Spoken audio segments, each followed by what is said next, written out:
Namo tassa bhagavato arahato samma sambuddhassa. Namo tassa bhagavato arahato samma sambuddhassa. Namo tassa bhagavato arahato samma sambuddhassa. Ketika kita mendapatkan musibah, masalah, banyak di antara kita mengatakan itu karmamu yang harus kamu terima. Pemirsa yang berbahagia, jumpa lagi kita di Spirit Kehidupan Mimbar Agama Buddha dan kita akan membahas mengenai karma. Karma itu ada atau tidak? Bersama Romo Putudana dan juga Ibu Natalia Sunaidi. Terimalah salam bahagia dari kami. Namo Buddhaya. Namo Buddhaya. Romo, apa kabar? Kabar Sudah lama baik. nggak jumpa, sehat-sehat Iya, Romo? sehat. Natalia, saya panggil Natalia aja Boleh, ya. boleh, Kalau boleh, panggil Ibu Romo. sepertinya jadi lebih tua Awet dari muda saya. ya saya.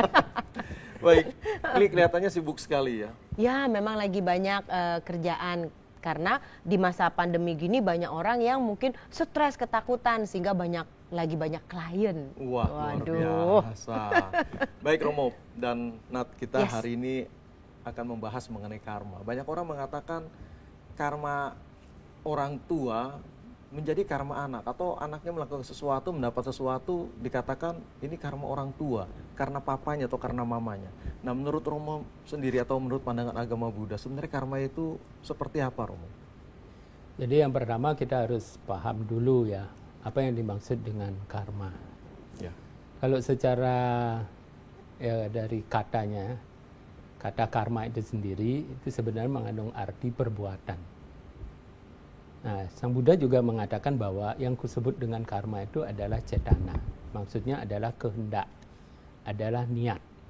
Jadi perbuatan yang disertai dengan niat, dia akan menimbulkan akibat. Dan di dalam agama Buddha, hukum karma ini adalah hukum yang universal. Dikatakan sebagai hukum kesunyataan. Artinya, dia berlaku untuk semua orang, bahkan semua makhluk di alam semesta ini, dia akan terkena hukum karma ini. Jadi sebenarnya penjelasan yang lebih tepat atau arti dari karma itu sendiri dari kehendaknya atau perbuatannya? Ya, tentu saja ada kehendak dulu, setelah itu orang berbuat. Nah, berbuat ini ada 3 salurannya kan. Orang bisa berbuat di pikiran. Dia pikirkan. Ada orang yang kemudian berbuat melalui ucapan. Dia berkata kasar atau katanya lemah lembut, ucapannya itu dia berbuat melalui ucapan. Ada juga orang yang berbuat melalui badan jasmani. Dia misalnya memukul. Nah, ini berbuat melalui badan jasmani. Jadi ini saluran perbuatan. Nah, apa yang orang lakukan umumnya itu pasti ada disertai dengan niat, dengan kehendak. Ada tujuan dari perbuatan yang dilakukan. Nah, perbuatan ini dia akan menimbulkan karma. Dan tentu saja perbuatan kita kan bisa dikelompokkan menjadi dia baik atau buruk. Nah, perbuatan baik ya pasti akan menimbulkan akibat yang baik. Nah, perbuatan buruk juga dia akan menimbulkan akibat yang buruk. Itu yang sebenarnya terjadi dalam kehidupan kita. Jadi niat dulu ya Romo ya. Ya. Niat itu sudah tidak baik maksudnya, atau baik dan tidak baik maksudnya seperti itu ya. Niatnya baik pasti baik hasilnya gitu ya. Maksud seperti itu. Niatnya baik ya tentu saja orang itu akan berbuat baik ya kan. Tapi kalau niatnya buruk ya orang itu pasti akan melakukan perbuatan buruk. Mungkin dia berkata kasar, mungkin dia memukul umpamanya, itu kan disertai dengan niat yang buruk. Jadi sebenarnya harus diwaspadai adalah niat itu sendiri. Iya. Nah, ini yang agak sulit kan, karena itu kan di pikiran kita. Kadang-kadang ada yang tiba-tiba tercetus saja. Ketika kita melihat sesuatu yang kita tidak senangin, umpamanya anak kita rewel. Ya. Bisa saja kemudian kita kesel, kita marah. Nah, karena kemarahan itu muncul, ya kita membentak. Mungkin kita Spontanitas memukul, maksudnya ya. Secara Mungkin orang spontanitas. melakukan kekerasan kan. Atau dengan pasangan hidup, kita kan banyak dengar kasus-kasus seperti itu. Nah, walaupun itu kelihatannya sebagai satu tindakan yang spontan, ya tetap pasti ada niat yang menyertainya. Pasti ada ketidaksenangan di situ sehingga orang melakukan satu tindakan yang tidak menyenangkan, seperti memukul, membentak, mungkin menampar dan lain sebagainya itu. Nah, ini Begitu juga sebaliknya, kalau orang niatnya baik, ya tentu saja dia akan berbuat yang baik. Niatnya menolong orang, ya tentu saja dia akan melakukan ya sesuai dengan kemampuan dia. Mungkin memberikan bantuan tenaga, bantuan waktu, bantuan berupa benda dan lain sebagainya. baik, Romo dan Nat, kita akan break sebentar. Setelah itu kita akan melanjutkan lagi. Pemirsa yang berbahagia, jangan kemana-mana, tetap bersama kami di Spirit Kehidupan Mimbar Agama Buddha, dan kami akan kembali setelah beberapa informasi berikut ini.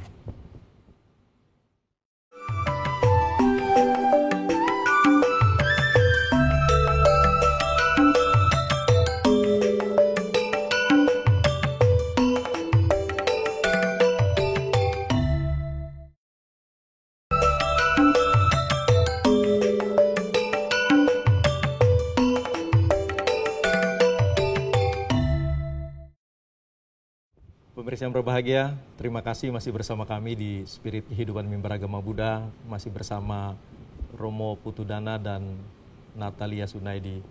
Kami masih membahas mengenai karma. Karma itu ada atau tidak? Ini yang sering ditanyakan banyak orang. Tadi Romo sudah jelaskan dengan niat dulu ya, cetana, niat, kehendak, lalu akan timbul, dilanjutkan melalui pikiran, ucapan, dan perbuatan seperti itu. Nah, sebelum kita bahas yang lain nih, Natalia, saya ke Natalia. Natalia sebagai praktisi hipnoterapi, apakah ada kaitan yang hipnoterapi dilakukan saat ini dengan karma klien itu sendiri? Kalau karma dengan klien itu tentu ada ya. Ada, Saya ya? kan tadi mendengar tentang Ya. karma orang tua jangan-jangan turun ke anak gitu ya. Nah, sebenarnya itu lebih ke, kalau yang kita lihat dari ranah kehidupan sekarang, itu lebih ke pola asuh. Karena gini, selalu ibu yang penakut pasti akan anaknya penakut. Nah, kenapa Berdampak bisa maksudnya. demikian? Karena gini, seorang ibu yang penakut pasti dia akan membesarkan anaknya dengan rasa takut. Contoh misalkan ketika anaknya mau nyebrang, pasti dia, nak, jangan, nanti kamu ketabrak. Atau ketika anaknya mau belajar naik sepeda yang roda 2, pasti dia akan bilang, jangan, nanti kamu jatuh. Nah, sehingga karena diperlakukan seperti itu, dibesarkan dengan banyak pola takut, jangan, sehingga itu anak jadi penakut. Jadi bukan seperti karma keturunan, tapi karena pola asuh. Tetapi ada juga yang memang karma masa lalunya. Nah, Romo, apakah bisa, Romo, karma orang tua itu menjadi karma anaknya? Artinya orang tua yang berbuat tetapi anaknya ikut menderita atau mendapatkan masalah. Sebenarnya di konsep Buddhis tidak seperti itu. Karma itu adalah milik kita sendiri, masing-masing. Jadi perbuatan apapun yang kita lakukan, hasilnya kita sendiri yang akan terima. Kita tidak bisa bagikan, kita tidak bisa limpahkan ke orang lain.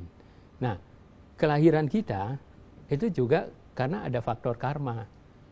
Jadi kenapa kita lahir di satu keluarga, di satu kota, di satu desa mungkin, atau dengan kondisi fisik cewek atau cowok, kemudian lahir dengan sempurna, artinya sehat atau cacat, itu karena faktor karma. Nah, begitu juga dalam perjalanan hidup kita. Jadi sebenarnya dalam bahasa yang lebih mudah gitu, kita itu mencari keluarga atau di mana kita lahir itu ya sesuai dengan karma kita itu. Karmanya Sehingga kita cocok. karma yang cocok. Jadi kita klop di sana. Kemudian kita ketemu dengan kondisi-kondisi yang menyebabkan ya karma kita ini kemudian muncul. Kita menerima hasilnya. Kita harus ya menanggung istilahnya ya akibat-akibat dari perbuatan yang pernah kita lakukan. Apakah itu baik atau buruk? Kan kita nggak bisa memilih lahir di mana. Bisa aja seseorang itu lahir di keluarga yang kaya. Ya, karena ajaran Buddha kan mengenal namanya tumimba lahir. Iya. Ya kan? Iya, dari sana. Bisa saja, ya Romo ya, maksudnya bisa saja kehidupan yang lampau sebelumnya mereka sudah pernah ketemu satu keluarga juga gitu. Jadi Iya. sekarang ketemu lagi satu keluarga lagi, bisa seperti itu. Yes. Tapi sebelum kita bahas itu lebih jauh, Romo dan Natalia, kita ikuti dulu beberapa pesan. Baik, pemirsa yang berbahagia, jangan kemana-mana, tetap bersama kami, dan kami akan kembali setelah beberapa informasi.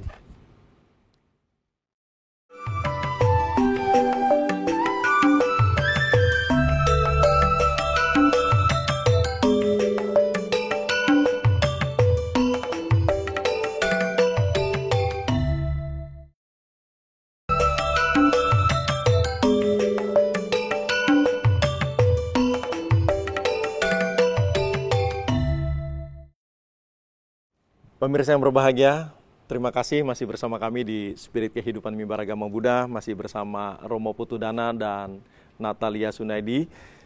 Kami masih membahas mengenai karma, karma itu ada atau tidak sebenarnya. Seperti itu, karena ini juga menjadi banyak pertanyaan orang yang sampai sekarang masih bertanya itu. Karma itu sebenarnya ada atau tidak?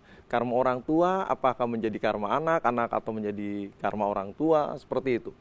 Dan Romo tadi sudah jelaskan mengenai kehendak atau cetana, didahului oleh kehendak, baru setelah itu menimbulkan perbuatan, ucapan, dan pikiran seperti itu. Jadi sebenarnya cetana juga sudah karma ya Romo ya, seperti itu.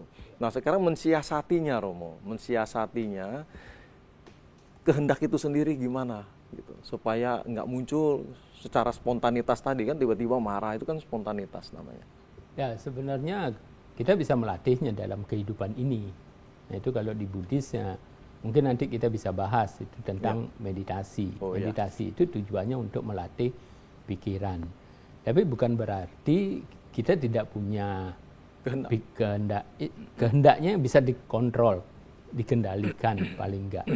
Karena kalau kita melatih pikiran kita ke arah yang pikiran baik, pikiran itu kan seperti otot, mana yang sering kita latih.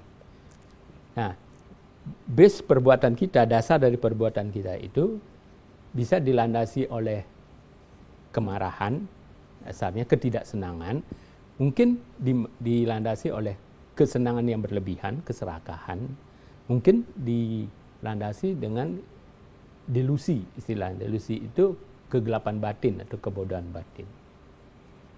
Ada juga perbuatan-perbuatan yang dilandasi dengan pikiran yang sebaliknya, yang cinta kasih, misalnya seperti itu. Jadi, nah ini yang perlu dilatih. Karena dengan kita melatihnya, tentu saja nanti pelan-pelan kita berpikir yang baik, kita bisa berucap yang baik, kita bisa berbuat yang baik, sehingga kita lebih banyak namanya berbuat baik, mempunyai karma baik. Tapi yang dulu kan kita nggak bisa. Ya. Karena yang dulu itu sudah terlanjur kita buat. Ya. Seperti karma itu juga ibaratnya seperti kita menanam bibit. Bibitnya sudah kita tanam, ya pasti dia akan tumbuh dan pasti dia akan berbuah. Nah itu mau tidak mau ya kita belajar untuk menerimanya. Tapi bibit ini muncul sebenarnya ada faktor kondisi. Sama seperti halnya bibit, kalau kita taruh di tempat yang tepat, dikasih pupuk, dikasih sinar matahari, air dan lain sebagainya, dia akan tumbuh. Nah sebenarnya karma kita juga, perbuatan kita juga seperti itu. Kalau kondisinya tepat, dia akan muncul. Tetapi kalau kondisinya tidak tepat, mungkin dia tidak akan pernah muncul di kehidupan kita. Masih banyak orang penasaran Romo, membuktikan karma itu. Dalam ajaran Buddha, bisa nggak sih gitu membuktikan karma itu ada atau tidak gitu? Atau dari pengalaman Natalia sendiri? Kau dari pengalaman terapi saya itu ya. Jadi gini, banyak banget yang datang ke terapi karena ingin membuka gerbang rezeki. Wah, kadang rezekinya mampet katanya gitu kan, susah banget gitu. Udah kerja setengah mati, uangnya nggak dapat sesuai dengan apa yang sudah dikerjakannya. Nah, begitu kita cek, ternyata banyak banget nih ya. Saya tidak bilang semuanya, tapi banyak banget itu karena mereka ada bersalah, melakukan kesalahan atau perbuatan yang nggak bagus ke orang tuanya. Nah, miracle seperti mukjizat ketika mereka mengetahui bahwa mereka salah pada orang tuanya, lalu mereka meminta maaf, tentu dalam sesi hipnoterapi ya, mereka meminta maaf, lalu mereka bertekad gitu kan, saya akan berbuat baik kepada mama saya, papa saya. Nah, di momen itu sudah dilepaskan, kayak miracle, itu rezeki, keuangan, pendapatan mereka, income bisnis mereka itu melejit. Nah, jadi ini saya sudah menangani belasan ribu klien, saya sudah menjadi hipnoterapis sudah belasan tahun. Nah, ini tentang rezeki itu wajib setiap orang cek tentang perbuatan jahatnya kepada orang tua.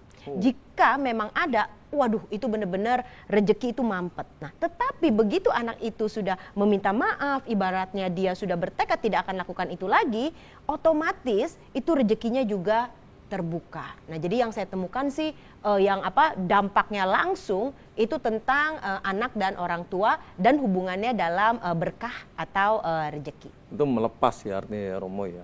Nah, menurut pandangan Romo sendiri apa yang dijelaskan, diuraikan oleh Natalia sendiri bisa diterima dalam ajaran Buddha nggak? Ya bisa aja. Bisa? Iya. Karena kita kondisikan namanya kehidupan kita yang sekarang. Jadi karena kondisinya berubah, tentu saja yang mungkin karma-karma yang dulu yang berbuah itu dia tidak, yang negatifnya, yang buruknya dia tidak mendapatkan kondisi yang tepat, dia tidak berbuah. Jadi itu bisa merubah tergantung dari apa yang kita lakukan. Karena itu sering juga diberikan perumpamaan, kalau perbuatan buruk kita itu diibaratkan kopi. Kalau dia banyak, ya kopinya pahit, ya. Tapi kalau sekarang kita berusaha untuk berbuat baik, jadi kita bikin susunya. Ya mungkin saja masih ada pahitnya, tapi kan sudah mulai berkurang. Jadi itu bisa dilakukan. Walaupun tadi cuma sekedar kata maaf ya, ya kan? Kata iya. maaf itu bisa merubah ya. Iya, sebenarnya banyak hal-hal yang kita tidak sadari, kita bawa namanya. Karena perasaan marah itu kalau kita bawa kan menjadi dendam. Nah dendam itu bisa kita terbawa di arus kehidupan kita. Walaupun dendamnya yang lalu ya, mungkin sebulan yang lalu. Baik Romo, sebelum kita lanjutkan bicara dendam dan bagaimana menyelesaikan dendam itu, kita akan ikuti terlebih dahulu beberapa informasi. Baiklah pemirsa, masih bersama kami dan tetap di sini. Kami akan kembali setelah beberapa informasi berikut ini.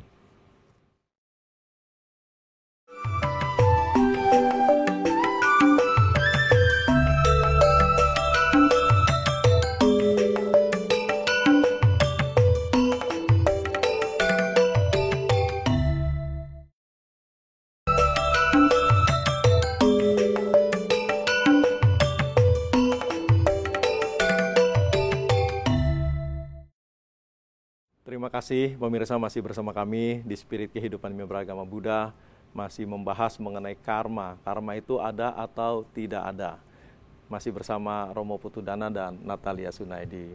Ya, Romo tadi sudah sampaikan timbulnya dendam, walaupun beberapa bulan yang lalu atau tahun lalu, sudah lama ya, bahkan sudah lama, tetapi karena dendam itu masih mengikat, masih ada, sehingga mengganggu ya, bahasanya mengganggu kehidupan dia sampai ke rezekinya pun terganggu. Seperti itu ya Romo. Iya. Karena gini, kita bisa buktikan ya, kalau apapun yang kita lakukan sekarang itu, umpama kita marah sekarang, efeknya ada di diri kita sendiri, di badan kita. Nah, efek lainnya ya di pikiran kita. Nah, ini yang kemudian dia ada namanya di arus kehidupan kita.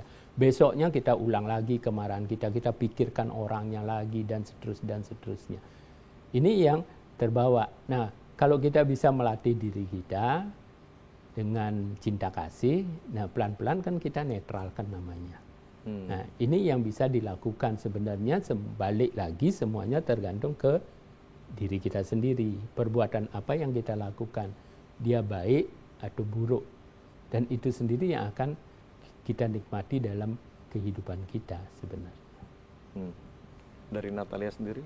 Ya kalau kita di hipnoterapi itu kita selalu bilang ada namanya bersihkan batin. Bersihkan batin itu artinya kita lepaskan emosi-emosi negatif. Karena gini, ketika emosi negatif ada di dalam alam bawah sadar kita, itu akan menjadi bagian diri. Nah, bagian diri itu akan konsisten di sana. Misalkan ketika seseorang pernah menjadi korban pelecehan, pasti ada lahir di momen itu bagian diri yang ketakutan sekali kan, dan juga trauma. Nah, bagian diri itu hidup di sini, lahir di batinnya. Nah, setiap kali bagian diri itu mungkin bertemu dengan lelaki, misalkan ini perempuan.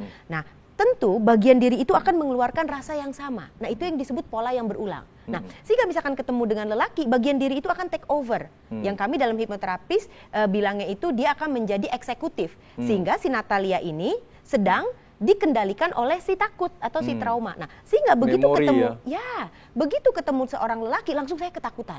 Atau jika bagian diri si takut ini dia nempelnya di bisnis misalkan, setiap kali saya mau make a deal of business, si takut ini akan menghambat karena takut. Nah, itu yang kami para hipnoterapis itu mengatakan setiap pengalaman buruk yang terjadi dalam hidup kita langsung lahir bagian diri. Nah, bagian diri ini ketika dia udah lahir dia akan menyebabkan pola berulang. Dia akan take over dalam mengendalikan kehidupan kita. Nah, dengan hipnoterapi ketika kita melepaskan emosi buruk dari masa lalu itu, it's like a miracle, bagian diri itu pun musnah atau padam. Nah, ketika bagian diri itu musnah atau padam, maka tidak ada lagi pola berulang. Misalkan si korban pelecehan itu ketemu lelaki lagi, biasa saja. Kenapa? Bagian diri itu sudah nggak ada, sudah dilepas, musnah. ya. Seperti asap dia hilang. Sudah dilupakan. Nah, sudah dilepas. Nah, tetapi untuk mencapai melepas seperti itu, seseorang harus menelaah kejadian itu, lalu menemukan kebijaksanaannya dan forgive, memaafkan. Baru setelah itu semuanya berubah. Baik, terima kasih luar biasa nih. Nah Romo, ini sebelum kita akhiri sebenarnya masih mau panjang lebar kita bicara Romo ini. Menarik ya, apalagi Natalia sudah memberikan begitu banyak pengalaman ini sebagai hipnoterapis.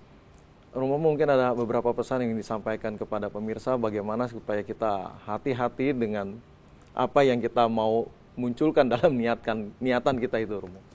Ya, sebenarnya semua perbuatan yang kita lakukan dia pasti akan menimbulkan akibat dalam kehidupan kita yang sekarang maupun kehidupan kita yang akan datang.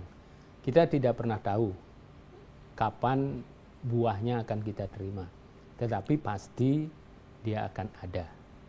Karena itu mari kita berhati-hati dalam segala tindak tanduk kita, ucapan, perbuatan juga di pikiran kita.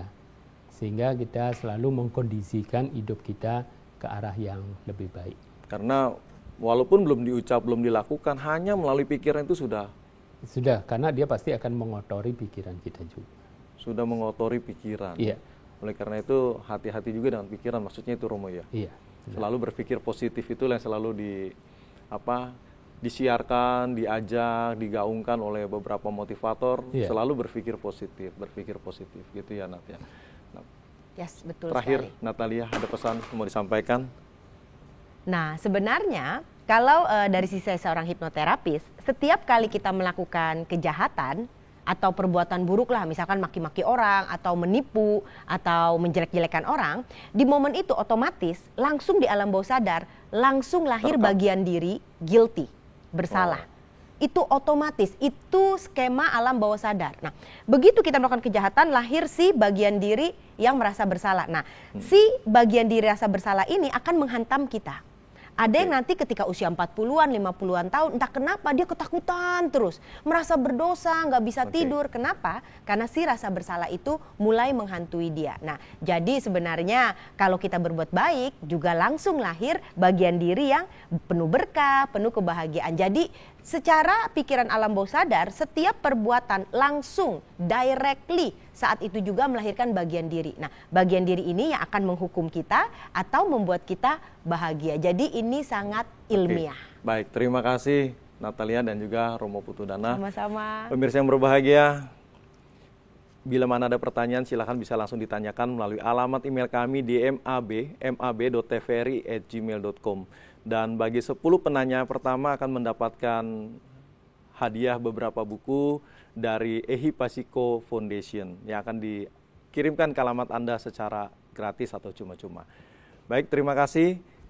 Sekali lagi terima kasih Romo dan juga Natalia. Kita akan jumpa lagi di acara program Spirit Kehidupan berikutnya. Tetap bersama TVRI Media Pemersatu Bangsa. Sabe sata bawantu sukitata, semoga semua makhluk hidup berbahagia. Sadu, sadu, sadu.